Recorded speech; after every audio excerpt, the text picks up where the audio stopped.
ਵਾਹਿਗੁਰੂ ਜੀ ਕਾ ਖਾਲਸਾ ਵਾਹਿਗੁਰੂ ਜੀ ਕੀ ਫਤਿਹ। ਮੈਂ ਸਿਮਰਨਜੀਤ ਸਿੰਘ ਮਾਨ ਆਪਣੇ ਪਿੰਡ ਕਿਲ੍ਹਾ ਸਰਦਾਰ ਹਰਨਾਮ ਸਿੰਘ ਤੋਂ ਅੱਜ 21 ਮਾਰਚ ਨੂੰ ਪੰਥ ਦੇ ਨਾਲ ਕੁਝ ਗੱਲਾਂ ਸਾਂਝੀਆਂ ਕਰਨੀਆਂ ਚਾਹੁੰਦਾ।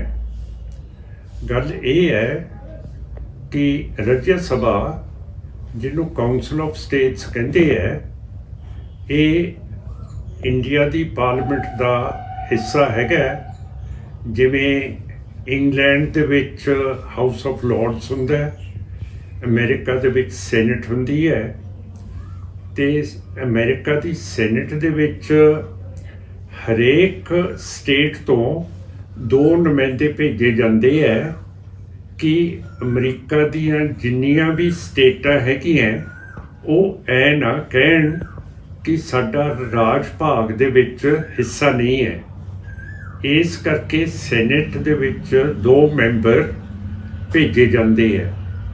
ਇਸੇ ਪੈਟਰਨ ਦੇ ਉੱਤੇ ਕਾਉਂਸਲ ਆਫ ਸਟੇਟਸ, ਜਿਹਨੂੰ ਰਾਜ ਸਭਾ ਕਹਿੰਦੇ ਹੈ, ਇਹ ਬਣਾਈ ਗਈ ਸੀਗੀ ਕੌਨਸਟੀਟਿਊਸ਼ਨ ਜਦੋਂ ਬਣੀ ਹੈ। ਇਹਦਾ ਮਤਲਬ ਸੀਗਾ ਕਿ ਜਿੰਨੇ ਵੀ ਸੂਬੇ ਇੰਡੀਆ ਦੇ ਵਿੱਚ ਹੈਗੇ ਹੈ ਉਹ ਆਪਣੇ ਆਪਣੇ ਸੂਬੇ ਆਪਣੇ ਪੰਜਾਬ ਦੇ ਜਾਂ ਯੂਪੀ ਦੇ ਜਿਹੜੇ ਸੂਬੇ ਦੇ ਵਿੱਚੋਂ ਰਾਜ ਸਭਾ ਦਾ ਮੈਂਬਰ ਬਣਨਾ ਉਹਦੇ ਵਿੱਚੋਂ ਜਾਣ।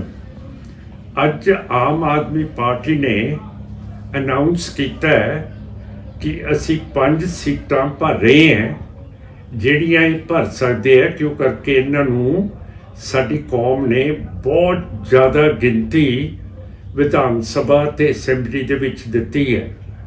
ਹੁਣ ਮੈਂ ਤੁਹਾਨੂੰ ਦੱਸਣਾ ਚਾਹੁੰਦਾ, ਇੱਕ ਤਾਂ ਇਹਨਾਂ ਨੇ ਨੋਮੀਨੇਟ ਕਰਨੇ ਹੈਗੇ ਹੈ ਮਿਸਟਰ ਅਸ਼ੋਕ ਮਿੱਤਲ, ਉਹ ਪੰਜਾਬੀ ਹੈਗੇ ਹੈ, ਉਹ ਜਾ ਸਕਦੇ ਹੈਗੇ ਹੈ। ਫਿਰ ਇਹਨਾਂ ਨੇ ਸੰਜੀਵ ਅਰੋੜਾ, ਜਿਹੜੇ ਬਹੁਤ ਭਾਰੀ ਅਮੀਰ ਹੈ, ਧਨਾਟ ਨੇ, ਉਹਨਾਂ ਨੂੰ ਟਿਕਟ ਦਿੱਤੀ ਹੈ, ਉਹ ਵੀ ਪੰਜਾਬ ਦੇ ਵਿੱਚੋਂ ਹੈਗੇ ਹੈ, ਜਾ ਸਕਦੇ ਹੈਗੇ ਹੈ। ਇਹ ਦੋਨੋਂ ਸ਼ਹਿਰੀ ਪੰਜਾਬੀ ਹੈਗੇ ਹੈ, ਜਿਨ੍ਹਾਂ ਨੂੰ ਪੰਜਾਬ ਦੇ ਦਿਹਾਤ ਦਾ, ਪਿੰਡਾਂ ਦਾ ਕੋਈ ਪਤਾ ਨਹੀਂ ਹੈ। ਪਰ ਜੇ ਪੰਜਾਬੀ ਹੈ, ਅਸੀਂ ਸਹਿਮਤ ਹੈ ਕਿ ਇਹ ਰਾਜ ਸਭਾ ਦੇ ਵਿੱਚ ਜਾ ਸਕਦੇ ਹੈਗੇ ਹੈ। ਫਿਰ ਆਮ ਆਦਮੀ ਪਾਰਟੀ ਨੇ ਸੀਟ ਦਿੱਤੀ ਹੈ ਰਾਘਵ ਚੱਡੇ ਨੂੰ। ਇਹ ਦਿੱਲੀ ਦੇ ਵਿੱਚ ਰਹਿਣ ਵਾਲੇ ਹੈ, ਇਹ ਉੱਥੋਂ ਦੇ MLA ਹੈ। ਇਹਨਾਂ ਨੂੰ ਪੰਜਾਬ ਦੇ ਬਾਰੇ ਨਹੀਂ ਕੁਝ ਪਤਾ ਹੈਗਾ। ਇਹ ਦਿੱਲੀ ਦਾ ਤਾਂ ਪਤਾ ਲੈ ਸਕਦੇ ਹੈ, ਉੱਥੇ ਵੀ ਅਸੈਂਬਲੀ ਦੇ ਵਿੱਚ ਆਮ ਆਦਮੀ ਪਾਰਟੀ ਦੀ ਮੈਜੋਰਿਟੀ ਹੈ, ਅਤੇ ਚੱਡਾ ਸਾਹਿਬ ਨੂੰ ਦਿੱਲੀ ਦੇ ਵਿੱਚ ਆਮ ਆਦਮੀ ਪਾਰਟੀ ਆਪਣੀ ਅਸੈਂਬਲੀ ਦੇ ਰਾਹੀਂ ਰਾਜ ਸਭਾ ਦੇ ਵਿੱਚ ਭੇਜ ਸਕਦੀ ਹੈ। ਪਰ ਇੱਥੇ ਪੰਜਾਬ ਦੇ ਵਿੱਚੋਂ ਕਿਉਂ ਭੇਜ ਰਹੀ ਹੈ, ਇਹ ਤੁਹਾਨੂੰ ਪਹਿਲਾਂ ਵੀ ਅਸੀਂ ਦੱਸਿਆ ਸੀਗਾ ਕਿ ਇੱਥੇ ਦਿੱਲੀ ਦਾ ਰਾਜ ਆ ਰਿਹਾ ਹੈ। ਜੇ ਤੁਸੀਂ ਆਮ ਆਦਮੀ ਪਾਰਟੀ ਨੂੰ ਵੋਟਾਂ ਪਾਓਗੇ, ਜਾਂ ਤੁਸੀਂ ਬਾਦਲ ਦਰਿਆ ਨੂੰ ਤੇ BJP ਨੂੰ ਵੋਟਾਂ ਪਾਓਗੇ, ਜਾਂ ਕਾਂਗਰਸ ਨੂੰ ਪਾਓਗੇ।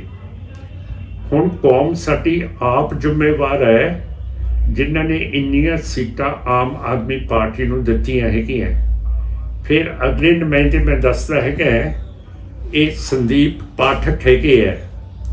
ਇਹ ਛੱਤੀਸਗੜ੍ਹ ਸੂਬੇ ਦੇ ਰਹਿਣ ਵਾਲੇ ਹੈ।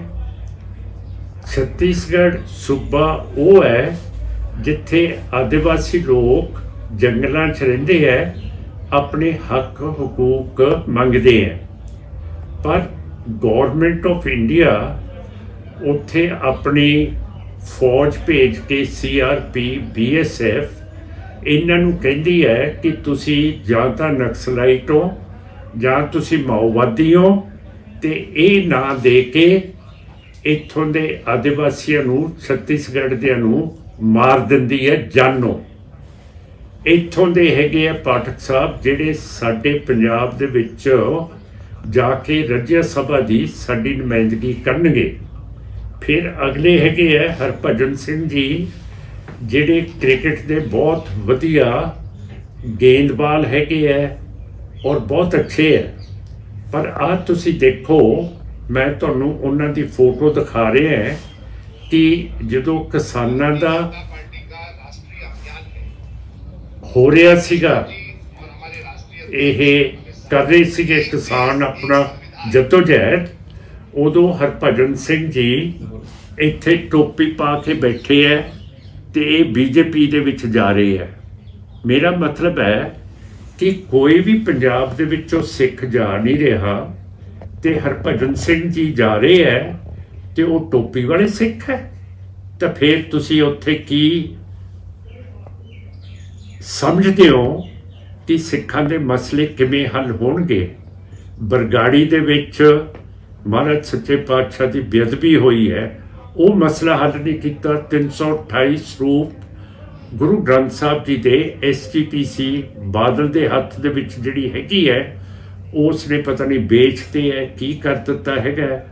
ਜਿਹੜੀ ਤਰਨਤਾਰਨ ਸਾਹਿਬ ਗੁਰਦੁਆਰਾ ਸਾਹਿਬ ਦੀ ਡਿਊਟੀ ਹੈ, ਉਹ ਮਹਾਰਾਜਾ ਰਣਜੀਤ ਸਿੰਘ ਦੇ ਪੋਤੇ ਗਵਰਨਰ ਨਿਹਾਲ ਸਿੰਘ ਨੇ ਬਣਾਈ ਸੀਗੀ ਤੇ ਉਸ ਨੂੰ SGPC ਨੇ ਲਿਖਤੀ ਹੁਕਮ ਦੇ ਕੇ ਬਾਬਾ ਜਗਤਾਰ ਸਿੰਘ ਕਾਰ ਸੇਵਾ ਵਾਲਿਆਂ ਨੂੰ ਉਹ ਢਾਉਣੀ ਸ਼ੁਰੂ ਕਰਤੀ ਸੀ। ਮੌਕੇ ਤੇ ਸਾਡੀ ਉੱਥੇ ਪਾਰਟੀ ਪਹੁੰਚ ਗਈ ਤੇ ਅਸੀਂ ਉਹਦਾ ਕਾਫੀ ਬਚਾਅ ਕਰਤਾ। ਹੁਣ ਤੁਸੀਂ ਸਾਰੇ ਮੈਨੂੰ ਦੱਸੋ ਕਿ ਸਾਰੇ ਪੰਥ ਨੂੰ ਹਰਾ ਕੇ ਕੌਮ ਨੇ ਕੋਈ ਵੀ ਮੈਂਬਰ ਅਸੈਂਬਲੀ ਦੇ ਵਿੱਚ ਆਪਣੀ ਸਿੱਖਾਂ ਦੀ ਗੱਲ ਕਰਨ ਨੂੰ ਨਹੀਂ ਭੇਜਿਆ, ਨਾ ਪਾਰਲੀਮੈਂਟ ਦੇ ਵਿੱਚ ਭੇਜਿਆ। ਤਾਂ ਫਿਰ ਹੁਣ ਤੁਸੀਂ ਦੱਸੋ ਆਪਾਂ ਨੇ ਕੀ ਕਰਨਾ ਹੈਗਾ?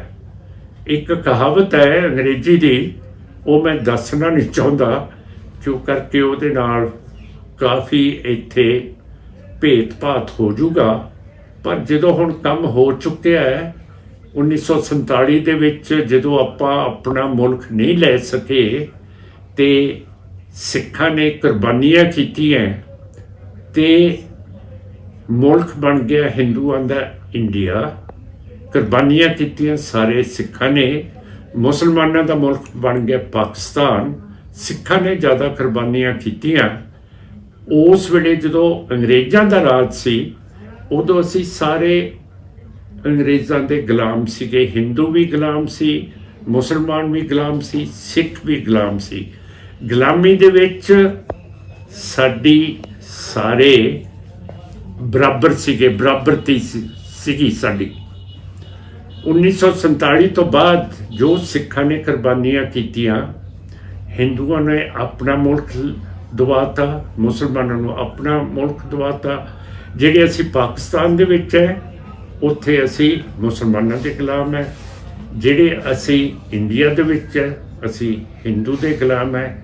ਤਾਂ ਖਾਲਸਾ ਜੀ ਮੈਨੂੰ ਕਿਸੇ ਵੇਲੇ ਦੱਸਿਓ ਆਪਣੀ ਸਿਆਣਪ, ਜਦੋਂ ਰਾਤ ਨੂੰ ਆਪਣੇ ਬਿਸਤਰੇ ਦੇ ਉੱਤੇ ਸਿਰ ਸਿਰਹਾਣੇ ਤੇ ਰੱਖੋਗੇ, ਕਿ ਆਪਾਂ ਨੇ ਸਦਾ ਇਹੋ ਜਿਹਾ ਕਮਲ ਕੁੱਟਣਾ ਹੈ ਜਿਹਦੇ ਨਾਲ ਆਪਣੇ ਪੈਰਾਂ ਤੇ ਆਪਾਂ ਕੁਹਾੜੀਆਂ ਮਾਰਨੀਆਂ ਹੈ, ਜਾਂ ਉਸ ਟਹਿਣੀ ਦੇ ਉੱਤੇ ਬੈਠਣਾ ਹੈ ਜਿਸ ਦਾ ਮੁੱਢ ਹੋਰ ਕਿਸੇ ਨੇ ਕੱਟਣਾ ਹੈ? ਇਹ ਖਾਲਸਾ ਜੀ ਮੈਨੂੰ ਜ਼ਰੂਰ ਦੱਸੋ। ਵਾਹਿਗੁਰੂ ਜੀ ਕਾ ਖਾਲਸਾ, ਵਾਹਿਗੁਰੂ ਜੀ ਕੀ ਫਤਿਹ।